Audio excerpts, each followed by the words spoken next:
So welcome, beautiful people. How we all doing today? For those of you returning for another one of my videos, I want to say thank you, much appreciated. And those of you who are new to my channel, this is Skelly by Nature. I am Skelly, and here we cover all kinds of topics, all revolving around things of nature, whether it's animal behavior, good food for us and our pets, foraging and stuff like that. So today's video, we're going to be talking about something that I enjoy very much, and that's foraging for mushrooms and cooking mushrooms. Mushrooms are one of my favorite foods, especially some of the wild ones, because the store-bought ones, that's great. But when you got some nice fresh mushrooms from the woods or from wherever, there's a whole difference in flavors and tastes, and I just enjoy the ones that get picked and then they're on my plate in a little while. So today we're going to be going over how to identify, how to find, how to prep, and how to cook oyster mushrooms. So with today, let's first start with how do you identify an oyster mushroom? So the first thing is oyster mushrooms. As you can see, I got a nice beautiful set of oyster mushrooms right here, have kind of an oyster shape to them. The top has got a nice creamy color with a little bit of tans in it. They kind of have an oyster shape to them. That's your first sign. Your second step to oyster mushrooms is you will see, and I'm going to show you a little bit, you're going to see the veins right there. See how the gills run? They run right into the stem. They go from the tip straight down to the stem. That's another way of detecting that you have oyster mushrooms. That's what we call decurrent gills. They also range different sizes, anywhere from small little 2-inch to bigger ones like these. They'll grow up to 10 inches wide. And the other most distinctive way of finding them is, or identifying them, is they grow in a shelf-like formation, or like an overlapping cluster on a tree or on a dead log.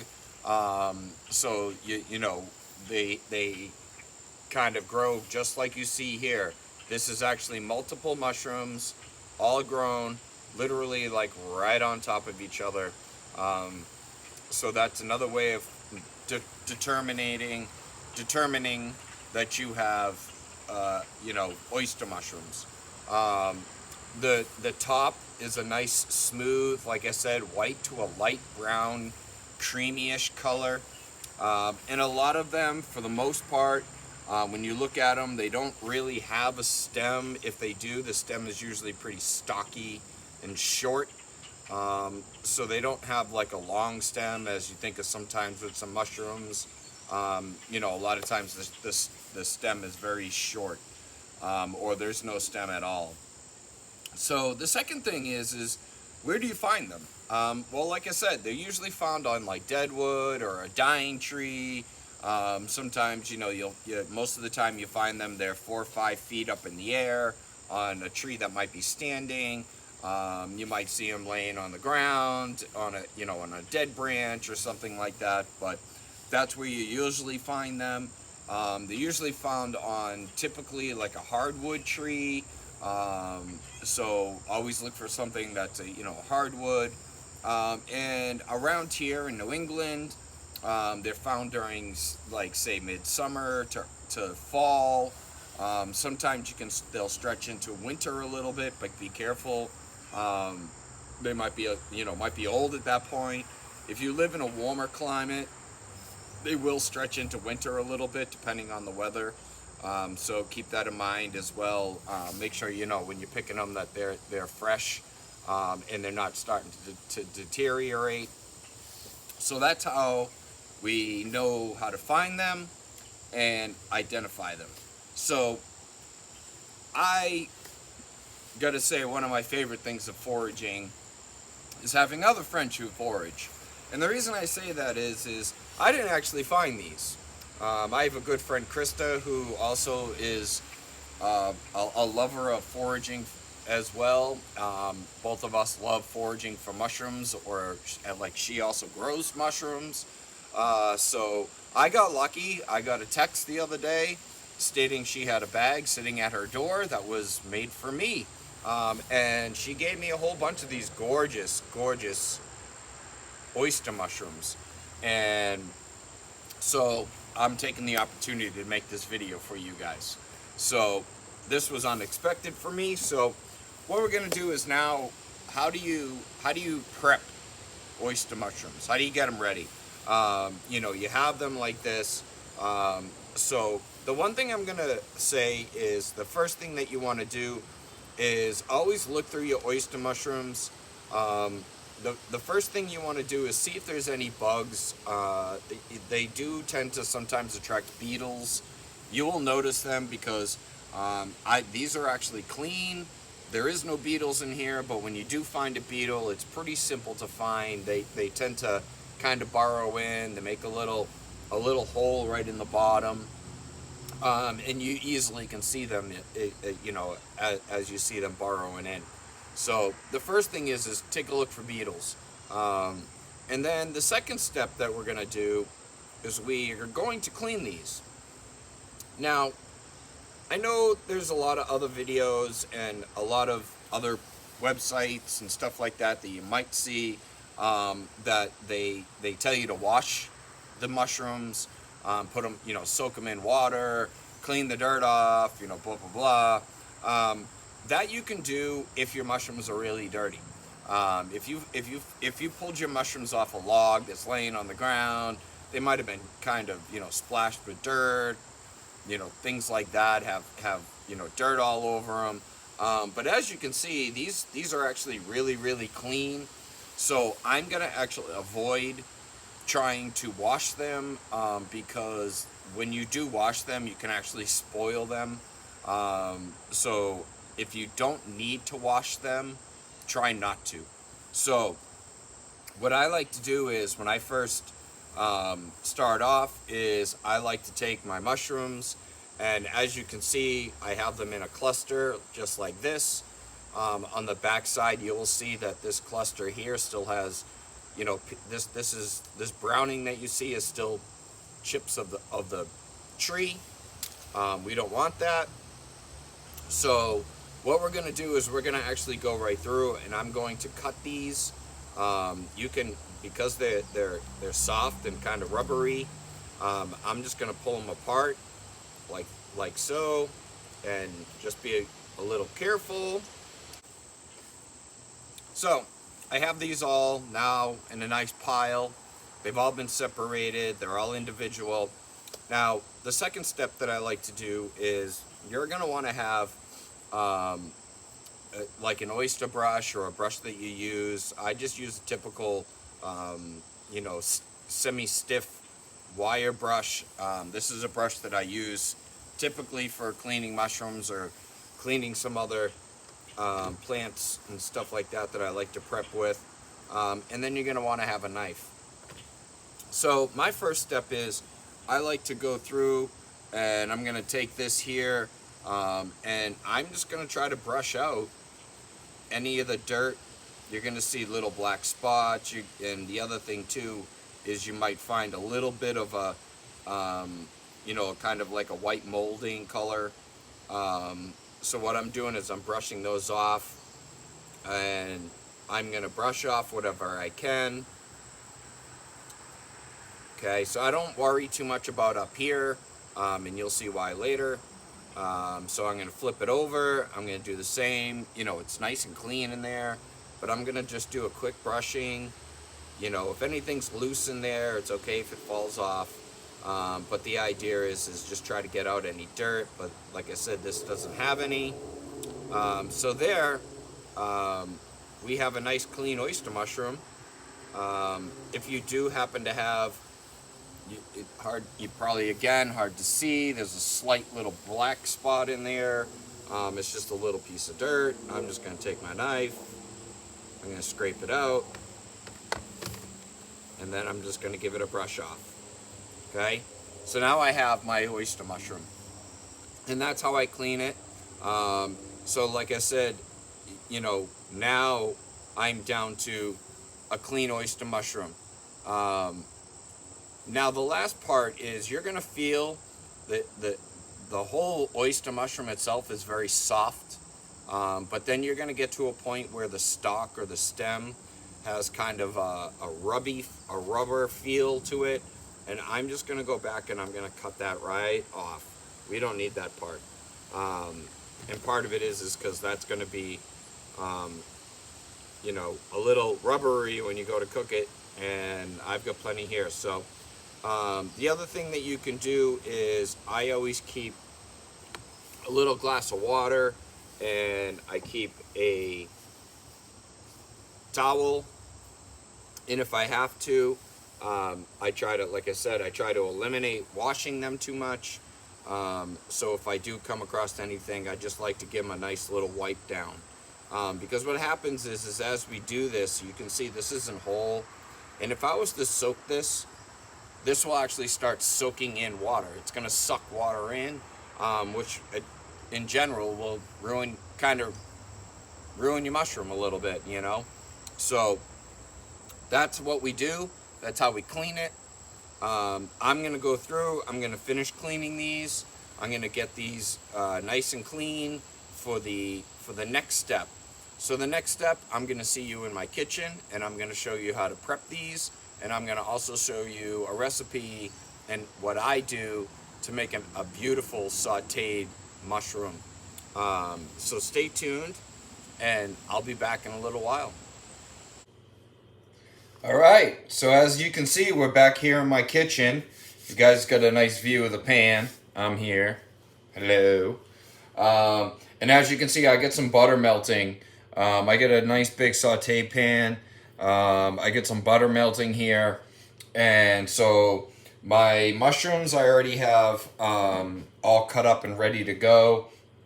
Just to show you guys, when you do cut your mushrooms up, I cut them lengthwise. I go with the gills. I usually cut, you know, about 1/2 inch pieces. I like to try to keep my pieces on the bigger side. Keep in mind that they are going to shrink some because of the moisture they contain. So they're going to lose some moisture, and you're going to see that moisture burn off in the pan a little bit. So, so our first step really is I took a whole stick of butter. If you don't want to use a whole stick, you can use, you know, like 1/2 stick is okay. But I like to go a little extra on the butter. It's just what I like, and on top of that, I'm going to be doing something else. So as I'm letting this butter melt, I've got my stove on medium. I'm going to let this melt down, and as I'm waiting for this to melt, usually what I'd be doing at this time right now is I'd be cutting up 1/2 an onion.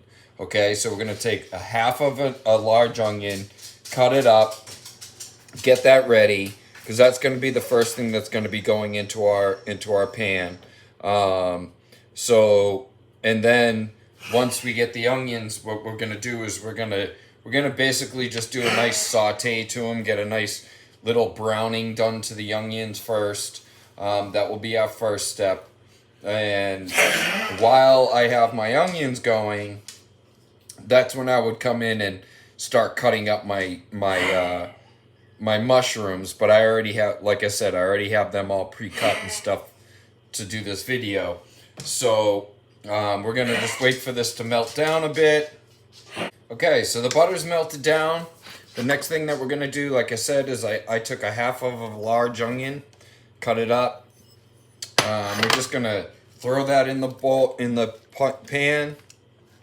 We're going to give it a little stir around.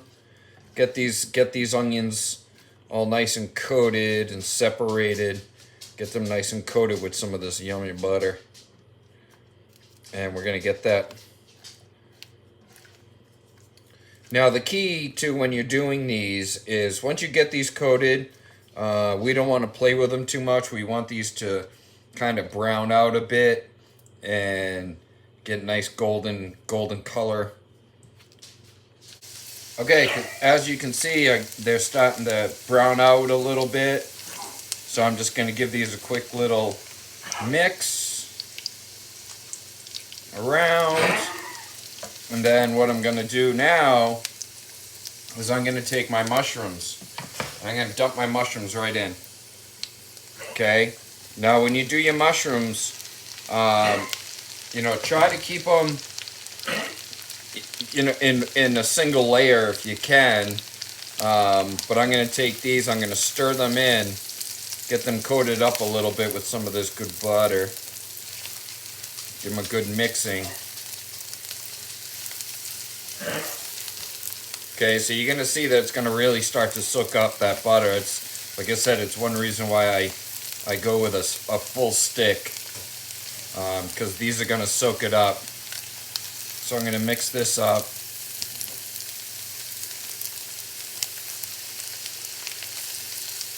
And once they start sucking it up,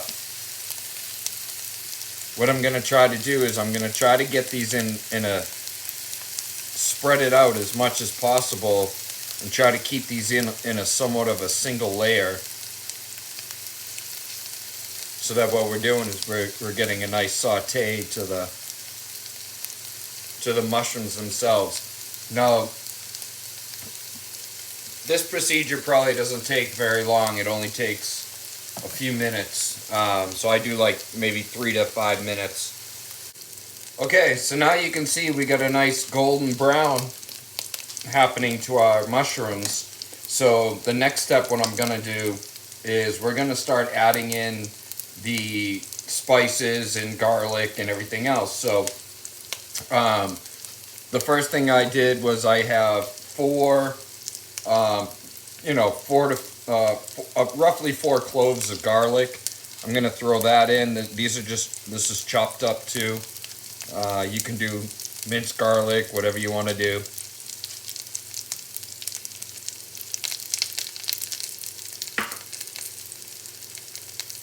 Okay, I also have some chives, fresh out of the garden. So I'm going to throw in the chives.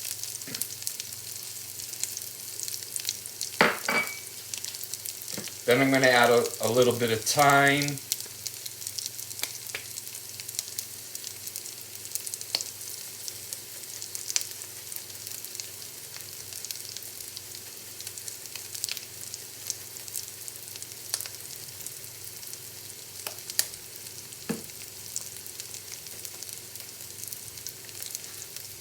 Throw in some salt.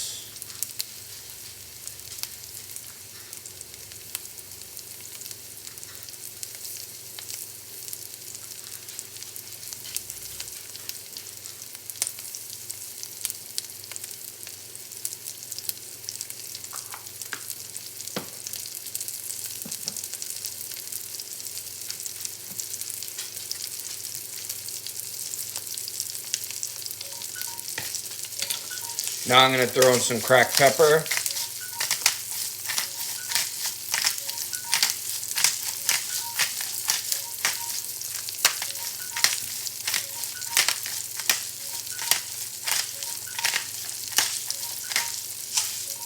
Okay, so now we have all the spices and everything thrown in there. So now what we're going to do is we're going to give this another good stirring.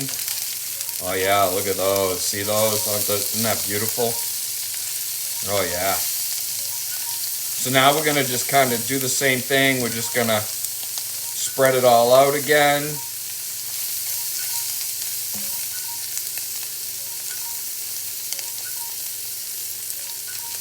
Try to get this in one layer. So we're going to give this just a little mixing. We're going to let this sit for another minute. Okay, so the next step that I like to do, if you're going to be doing this as a side dish, one of the next step that you can do is, at this point here, I'll throw in a little extra butter, mix it all up, give it another like 30 seconds, let some of the butter soak up some of that flavor, and then what I'll do is then you scoop it up, put it into your dish, and then the remaining butter that's inside the pan, just pour right over your mushrooms, and you got yourself a little side dish. Now what I'm actually going to be doing today is I'm going to take this out and I'm going to put it off to the side, and then I'm going to cook up a steak. I'm going to do, all I did was salt and pepper on a steak. I'm going to throw a little more butter in there. I'm going to throw my steak down. I'm going to cook my steak the way that I want. I'm going to take my steak, put it off to the side, give it a few minutes to cool. And then what I'm going to do is I'm going to take this mixture and I'm going to throw it on top of my steak. And then whatever I have left over, if you're an omelet person, I'm going to take whatever's left over of my mushrooms and onions, and I'm going to throw it in an omelet tomorrow. So there's two great recipes and a great side dish that you can get from these oyster mushrooms. I hope you guys enjoyed this video. I hope you learned a little bit. Again, do me a favor, hit that like button, hit that subscribe button if you haven't already subscribed to my channel, as well as share this video. So until the next video, be beautiful, eat good.